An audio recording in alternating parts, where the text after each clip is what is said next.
One way to keep your energy costs down is to make sure your attic is properly insulated. Today I'm going to show you how to install batt and roll insulation.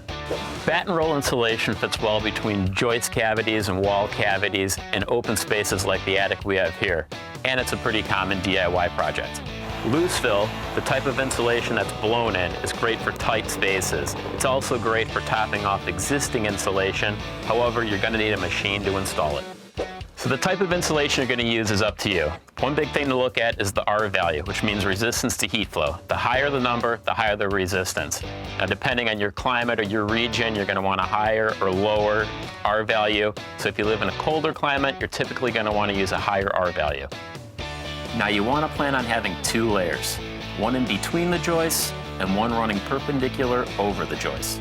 You'll most likely have an existing layer between the joists. So to determine the R value of the top layer, take the recommended R value for your region and subtract the R value of the existing layer to get the R value needed for the top layer. You need two layers because wood joists allow air to move through the spaces, so they must be covered. Fiberglass insulation, like we're using in this project, is the most common budget-friendly insulation out there. However, it's going to have a lower R value to a comparable thickness rock wool insulation that's also naturally fire resistant. Now, to determine how much insulation we're going to need, we're going to multiply the length times the width to get our square footage.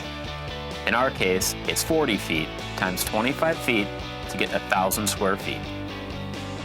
If you have an existing layer of insulation in between the joists, but it sits well below the joist, add another layer on top of it to bring it up to the top of the joist. Then you can lay your perpendicular layer of insulation right over it.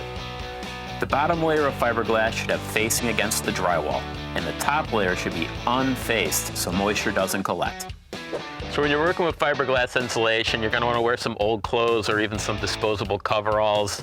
It's also a good idea to wear a dust mask, safety glasses, a hat, some knee pads, gloves, and a hard hat is helpful for working in tight spaces and around exposed roofing nails.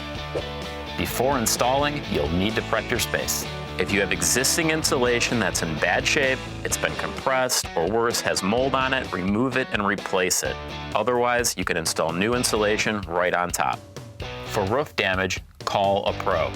Now you'll want to seal all your air gaps. Use spray foam in large gaps around pipes and caulk in smaller spaces around electrical boxes and utilities. For plumbing, consider wrapping any water lines with a pipe sleeve. Also, make sure your bath vents exhaust outside. Now around a heater flue, you should create a barrier to hold back the insulation from the hot pipe. Run a bead of high temperature caulk around the pipe, then press a couple of pieces of sheet metal into the caulk and staple them to the joists. Seal around the flue too. Next, cut tabs on a piece of sheet metal and form it around the pipe to create a dam. Finish up by stapling the tabs into place. If you have recessed lights in the ceiling below, check to see if they're rated type IC. If not, you'll need to keep the insulation away from the fixture to prevent a fire hazard.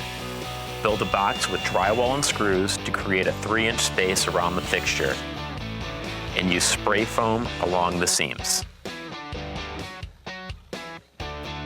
If you've got skylight passages, be sure to insulate those too. There's several ways to do this. We filled the gaps with batting, then wrap them with unfazed insulation and house wrap.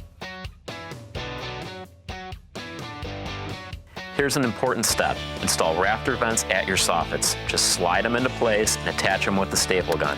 The vents allow air to flow from the soffit to the ridge vent, preventing moisture buildup in the attic.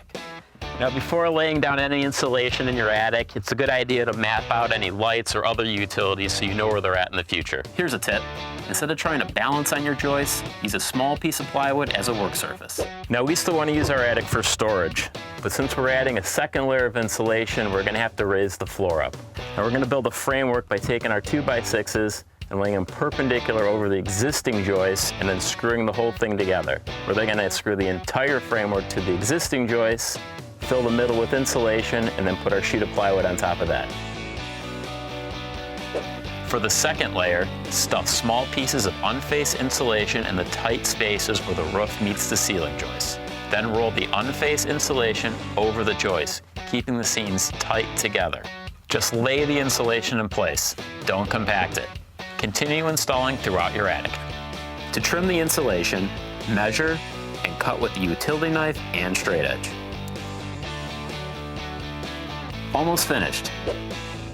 If your attic stair door isn't insulated, add weather stripping to the frame, then attach a piece of rigid foam on the door with adhesive, and cap nails if needed. Now that our attic is properly insulated, we're going to have a more comfortable, energy-efficient home. For more great ideas and how-tos, go to lowes.com/howto.